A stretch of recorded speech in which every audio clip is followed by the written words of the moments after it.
коесуңарбы? Саламатсыңарбы достор. Скол Аврора санаторийинде кыштын кыраган чилдесинде түнкү түн жарымда дагы курулуш иштери кызуу жүрүп жатат.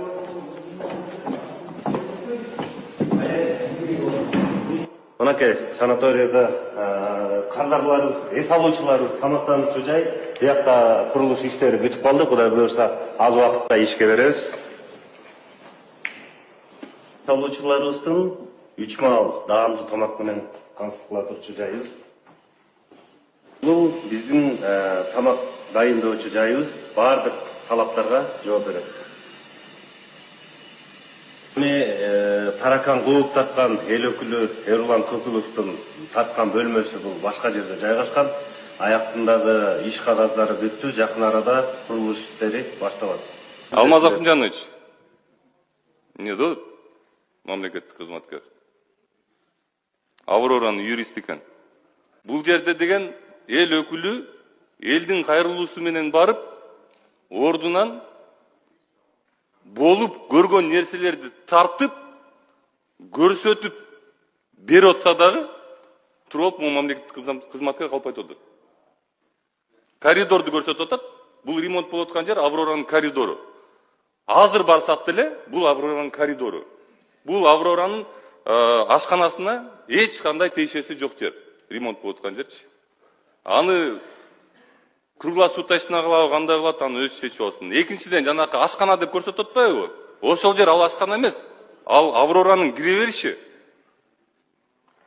Биз могу Аврораны тарткандан кийин мага ким гана чалган жок да ошол малдачы. Чыгарба деп ким гана чалган жок. Мен мындаймын, мен тигиндеймин, мен тиякта иштейм, мен биякта иштейм депчи. Биз ушунчалыкка жеттикпи? Президенттин ушинтип алдап калдыкпы биз? Бул президентти алдап аткан жок, бул адамчы. Бул адам мени өз көзү менен ушуну көргөн кыргыз элин алдап жатпайбы? Урматтуу Садыр Нуркожоевич, мен иштеп аткан адамдарга тоскоолдук болбогонго аракет кылам. Жакшы иштеп атасыңар. Көп нерселер өзгөрүп атат. Бирок тилекке каршы кол алдыңызда иштегендердин бир ашып кетсе, мен көрүп атканыман 4-5 иштеп атат да, урматтуу Садыр Нуркожоевич. Калгандар жөрүн эле эркелеп эле жүрүшөт, муяка келип бизге шылдыңдап күлүп, көзүбүзгө карап. Улумумарга жардам бериңиздер. Балдарыңыздар оорубасын. Дуаңыздар кабыл болсун. Аллахым жеңил сыноо берсин. Уулумдун кыйналып жашаганын каалабайт элем. Менин балам дагы балдардын катарында ойногонун каалайт элем. Алладан сурап, эч үмүтүм үзүлбөйт. Балам басып кетет деп ишенемин. Умар катуу оору менен күрөшүп жаткан кичинекей жигит. Ал кымбат дарылануу жана айыгууга мүмкүнчүлүк алуу үчүн сиздин жардамыңызга муктаж болуп турган учуру. Сиз берген ар бир сом Умарды дени сак жана бактылуу жашоого жакындатат. Сооп иш кылуу менен бирге Умарга ооруну жеңүүгө жардам бериңиз. Ар бир берген сомуңуз үчүн Аллах ыраазы болсун. Жогорку кеңештин башына чыгып алганда жөн элечи. Ага далил көп эле нерселер бар. Мисалга алып келели. Мына могу жерде Бишкектин центринде Нариман Түлеев деген бизнесмен бая эски адаты менен 2 этаждык имаратты проектке көрсөтүп, мына 2 этаж салам деп туруп, Кыргызстандын баарына көрсөтүп, 2 этаждык проектти 3 этаж кылып туруп, Кыргызстандын борборунда, Бишкек шаарынын борборуна салып коюп атат. Аны Камчыбек Кыдыршаевич барып токтотту. Эмне бизде вице-премьерден башка ошондой стройкалар токтото турган эч ким жокпу? Курулуштар токтото турган. Обязательно президент же Камчыбек Кыдыршаевич барыш керекпи? Ага чейинки органдар эмне кылып атты? Алар эмнеге айлык майнасын алып жүрөт? Эгер Кыргызстандын так ортосунда ушундай нерселер болуп атса. А эгер токтото албасаңар, мен ар дайым айтам, кетпейсиңерби? Эмне эркелеп жүрөсүңөр буякта? Мамлекеттик кызматкерлер, мен силерге айтып кетейин. Садыр Нуркожоевич президенттен башка Кыргызстанда башка да кыргыз эли бар, кыргыз калкы бар. Силерди карап турат. Биз баарыбыз чогулуп, ошол кыргыз эли үчүн иштейбиз. Мени антип шылдыңдабагыла силер, таракан кууп жүргөн, анан бир нерсени сүйлөп атсам жылмайып отуруп, мага кереги жок. Уялбайм мен. Мен эмнеге уялышым керек силер кылбай аткан жумушуңарга? Мен жумушумду конкретно кылып жүрөм. Ошол себептен силер менен чырылдашып, урушуп, силердин шылдыңыңарды угуп жүрөм да. Алмаз Акунжанович, журналисттер боюнча. Му Кыргызстанда журналисттер калган жок. Мен коллегаңармын силердин, журналисттер эски. Мурун журналист болгон мен. Журналистиканын мыйзамын мен силерден жакшы окуган үчүн ушул деңгээлге жеткем. Нисахар долбоордо ошол деңгээлге жеткен. Мен ошондо эле айткам, ошончу. Силер журналист болуп эле, булар мени жамандап жазат да. Могул жерден трибунадан жакшынакай эле сөз сүйлөйм. Барсам эле бир кесип туруп жамандап чыгарып коюшат. Эмне себептен экен десем, Улан мырза, сүйлөп бүтүп алайынчы, рахмат. Эмне себептен экен десем, көрсө булар бизнес кылат экен.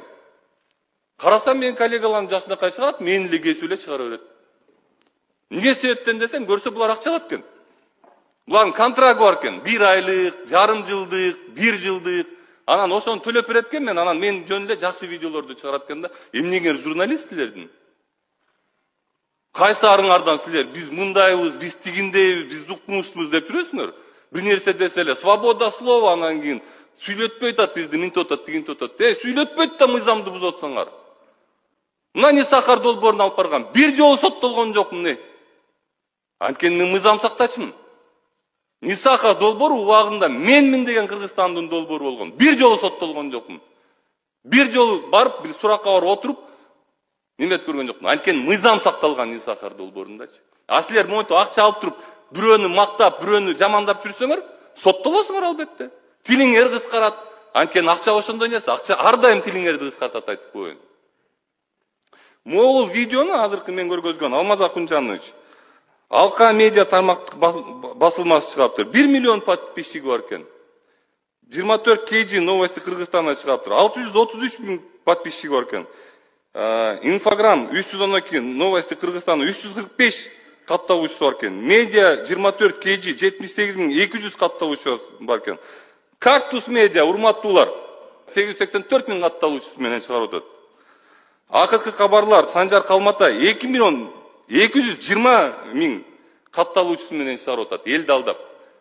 Айланайындар, журналистикада жазылган эки тараптуу деп бирөөңөр чалып сураган жоксуңар го менден, эмне себептен мындай болду деп. Силерге кайсы мыйзам андай уруксат берди эле? Силер өзүңөр журналистмин деп турган, журналистика боюнча мыйзамды бузуп атсаңар. Эмнеге журналист силердин? Алмаз Акунжанович, ушу мен атап кеткен териштирүү жүргүзүлсүн, ушу мен атап кеткен эме журналисттер боюнча, эгер журналист болсо. Чалып сурабайсыңарбы? Жооп берем да эмне болгонун. Унутуп калгансыңар силер журналистика деген эмне экенчи? Силерге эптеп, могу видео үчүн да мен билем бул видео эмнеге чыгып кеткен. Анткени акча алгансыңар силер бул видео үчүн. Силердин заказной статьяларыңар бар, ошого чыгып кеткен булчу. Антпесе силер журналистика боюнча мыйзамды унутпайт элеңер. Урматтуу Садыр Нуркожоевич, булар мындай да, мамлекеттик кызматкерлерчи, алданбаңыз. Жакшы жумуштар жүрүп атат, алдыга жүрүп атабыз. Мен эч качан мындай нерселерди мындай жаап, жашырып, мындай калп айта турган адам эмесмин. Жакшы кетип атабыз, алдыга кетип атабыз. Бирок кичине мындай тарбиялаш керек болуп атат мамлекеттик кызматкерлердичи. Мектептерди тез салдыртып атасыңар, жолдорду тез салдыртып атасыңар. Эч ким көзөмөлдөй атат. Мен барган мектептердин 50% чөгүп атат кайрачы. Биз эмнеге канчалык акча жумшап атабыз? Эгер кайра эле уруп атса анчалык мектептердин барычы. Эмне себептен? Анткени көзөмөл жок. Анткени эчке чыгып эч ким карабайт силерден башка. Садыр Нуркожоевич жүрөт, Камчет Кыдыршаевич жүрөт. Ал барган жерлерде асфальттар 2 күндө жасалат, кетип калгандан кийин кайра тешип туруп канализациясын жасашат. Урматтуу Садыр Нуркожоевич, сиз мурунку президенттер көргөнсүз, сиз ушул жерде депутат болгонсуз, эл өкүлү болгонсуз. Сиз да көргөнсүз, ушинтип жанында жүргөндөр президенттин атын жамын алып, ишин аягына чейин чыгарбай, араң жал иш кылып жүргөн. Биз баарыбыз кыргыз эл үчүн иштейбиз. Баарыбыз кыргыз элдин келечеги үчүн иштейбиз. Ошол себептен көзөмөлгө алып койсоңуз, чоң рахмат.